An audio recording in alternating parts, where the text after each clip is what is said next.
Please help me. పిల్లలు, నేను ఒక గ్రేట్ నీడ్లో ఉన్నాను రా. మీరు ఎవరైనా నాకు హెల్ప్ చేస్తారా? నాకు ఎవరైనా హెల్ప్ చేస్తే బాగుండు. ఎవరో వస్తున్నారు, ఒక్క నిమిషం పిల్లలు, ఆయనతో మాట్లాడతాను. Sir, excuse me. సార్ చెప్పండి సార్, ఏం కావాలి? నేను ఒక గ్రేట్ నీడ్లో ఉన్నాను, నేను గొప్ప అవసరతలో ఉన్నానండి. ఏదైనా చేస్తాను సార్. నేను ఒక విద్యావేత్తని. మీకు ఎటువంటి ఇన్ఫర్మేషన్ కావాలి? కరెంట్ అఫైర్స్ గురించి కావాలా, చదువు గురించి కావాలా, ఎలాంటి నీడ్ అయినా సరే సార్, ఎటువంటి నాలెడ్జ్ గురించి అయినా నేను షేర్ చేస్తాను. మీ అవసరం ఏంటో చెప్పండి, చిటికలో తేల్చేస్తాను. సార్ సూపర్గా చదువుకున్నా సార్, నేను PhD చేస్తున్నాను. చెప్పండి, ఫినిష్ చేస్తాను. సార్ చెప్పండి. నేను డబుల్ PhD చేశాను సార్. 2 PhDలు చేశారా? అవును సార్, ఒక్క PhD చేయడానికే కష్టపడుతున్నాను సార్. అవ్వలేదు ఇంకా. Group 1 చెప్తాను, Group 2 పిల్లలకి నేను ట్యూషన్స్ చెప్తాను. Group 2 పిల్లలకి ఎంతో మందికి ఆల్మోస్ట్ ఆల్ సివిల్స్ కూడా చెప్పినండు సార్. నేను సార్ మీ విద్య నాకు తెలుసు. నేను డబుల్ PhD చేశానని చెప్పాను కదా. మీ అవసరం తీర్చలేను సార్. అవును, నాకు అర్థమైపోయింది. ప్లీజ్ వెళ్ళిపోండి. అయ్యో పిల్లలు, నేను డబుల్ PhD చేశాను రా. చాలా జ్ఞానం ఉంది, కానీ నా జ్ఞానము నా అవసరతను తీర్చలేకపోతా ఉంది. మళ్ళీ ఎవరు వస్తున్నారు పిల్లలు, ఆయనతో మాట్లాడతాను. అదేంటి మనిషిలా లేడు? ఒక్క నిమిషం ఆగండి. ఓ నువ్వా? Sir, what you want sir? నేను మీ ఆర్టిఫిషియల్ ఇంటెలిజెంట్ని. ఇప్పుడు ట్రెండింగ్లో ఉన్నది నేనే. మీకు ఏ అవసరం వచ్చినా నేను మీకు సహాయపడతాను సార్. చెప్పండి సార్. ఆర్టిఫిషియల్ ఇంటెలిజెంట్ రోబో అంట. చూడు రోబో, నా అంట్లు కడిగేది రోబోనే, నా బట్టలు ఉతికేది రోబోనే, రోజు నాకు అన్నం వడ్డించేది రోబోసే. అసలు నేను ఎవరు అనుకుంటున్నావు నువ్వు? ఆర్టిఫిషియల్ ఇంటెలిజెన్స్ బోర్డు మెంబర్ని నేను. వాళ్ళకి ఏ టెక్నికల్ సపోర్ట్ కావాలన్నా నన్నే అడుగుతారు. నాకు తెలుసు ఆర్టిఫిషియల్ ఇంటెలిజెన్స్ వల్ల కూడా నా గొప్ప అవసరత అనేది తీర్చబడుతుంది. పిల్లలు, మీరు చెప్పండి రా, నా గ్రేట్ నీడ్, నా గొప్ప అవసరత తీర్చే వాళ్ళు ఎవరూ లేరా? ఎవరు వస్తున్నారు పిల్లలు, అడుగుతాను. సార్ చెప్పండి. నాకు ఒక గొప్ప అవసరత ఉంది సార్, అది మీరు ఏమైనా తీరుస్తారా? మీ ప్రతి అవసరతను తీర్చేది నా దగ్గర ఉందండి.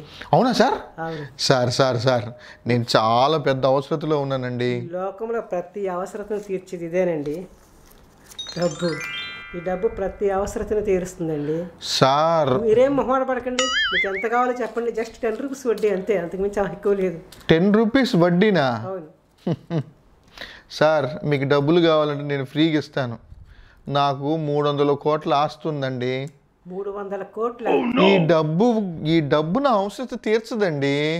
300 కోట్లు మీ దగ్గర ఉంటే నాతో మీకు పని లేదండి. సార్ నా వల్ల కాదండి. ఇంకా అంతేనండి, నాకు తెలుసు. చెప్పాను కదా పిల్లలు, 300 crores చాలా డబ్బు ఉంది నా దగ్గర. నా చదువు, నా డబ్బు నా యొక్క గొప్ప అవసరతను తీర్చలేకపోయింది. ఎవరు తీరుస్తారు నా అవసరతని? Hello bro, what's up? Yo man. యోయోనా? యా. అదేం భాష? నేనెవరో తెలియదా నీకు?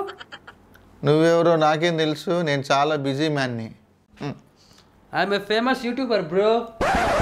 యూట్యూబర్ అయితే ఏంటి, ఏం చేస్తూ ఉంటావు? ఎంటర్టైన్మెంటా? యా. నీ మూడ్ మారాలంటే కావాల్సింది ఎంటర్టైన్మెంటే. చూడు యూట్యూబర్, ఎస్, నేను ఎన్ని ఎంటర్టైన్మెంట్లు చేశానో నాకే తెలియదు. నా దగ్గర ఉన్న డబ్బుతో ఎన్ని సినిమాలు తీశాను, ఎన్ని సీరియళ్ళు తీశాను.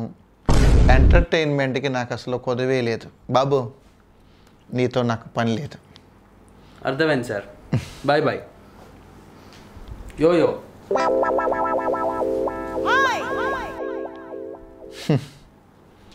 నా అవసరం తీర్చే వాళ్ళు ఎవరు లేరా? ఇంకేం అవసరత అయ్యా? నేను డబ్బు ఇస్తానన్నాను, నేను జ్ఞానం ఇస్తానన్నాను, నేను నీకు ఎంటర్టైన్మెంట్ ఇస్తా అన్నాను. ఇంకేం అవసరత? మీ అవసరత ఏంటో చెప్పండి, క్లియర్గా చెప్పండి. చెప్పండి. చెప్తేనే కదా మాకు తెలిసేది. ఎస్. ఏమో బాబు, నాకే అర్థం కావట్లేదు. నా దగ్గర డబ్బు ఉంది, నా దగ్గర జ్ఞానం ఉంది, నా దగ్గర ఎంటర్టైన్మెంట్ ఉంది, అయినా నాకేదో కొదువు ఉంది. నాకు ఇన్నున్నా కూడా నా గుండెల్లో ఏదో బాధ ఉంది, నిద్ర పట్టదు, నాకేదో అయిపోతూ ఉంటుంది. అసలు నేను చనిపోతే ఎక్కడికి వెళ్తాను, ఎక్కడ ఉంటాను అనేది నాకేం అర్థం కావట్లేదయ్యా. ఓ అదా, అయితే మీ అవసరత తీర్చేది మేం కాదు, మీ అవసరత మా దగ్గర తీరదు కూడా. మీ అవసరత తీర్చగలిగిన వ్యక్తి ఒకే ఒక్కరు, ఆయనే సేవియర్. సేవియరా? ఎవరా సేవియర్?